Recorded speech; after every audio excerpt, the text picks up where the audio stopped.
Баршаңызға қайырлы күн достар. Бүгін біз өте ерекше бір жасағаннан дәмді болып шығатын корейский салатымның рецептімен бөлісетін боламын. Менің арнама тіркелуді ұмытпаңыз.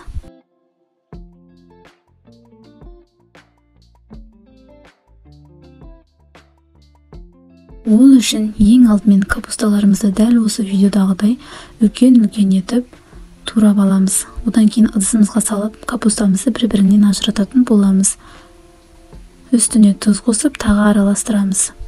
Үкіштің көмегімен ары қарай сәбізімізді ұзынша етіп турап аламыз. Барлық керек қоспаларды мен төменге жазып қалдыратын боламын. Ары қарай дәл осы видеодағыдай мұжбай капустамыз бен салатымызды араластыратын боламыз. Ары қарай чесноктарымызды алып, осылай үкіштің көмегімен майдалап өткізіп аламыз.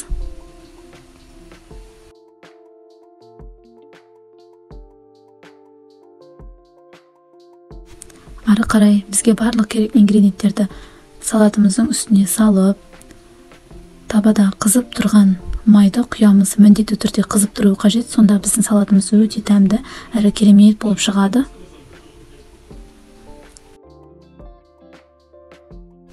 Ары қарай салатымызды осылай қасықтың көмегімен араластыратын боламыз. Өйткені қызып тұрған майды қойғаннан кейін ыстық болуы мүмкін. Одан кейін қолымызбен дәл осы видеодағыдай шашыратып араластыратын боламыз.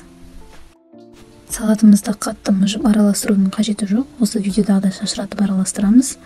Тоңазытқышқа міндетті түрде салатын боламыз, кемінде 4 сағатқа. Ары қарай уксусымызды құйып, тағы да жақсылап араластырамыз. Сіздер мысалы түнде жасап, таңертең жесеңіздер, барлық қоспасы өзіне сіңіп, дәмі де әдемілене түседі.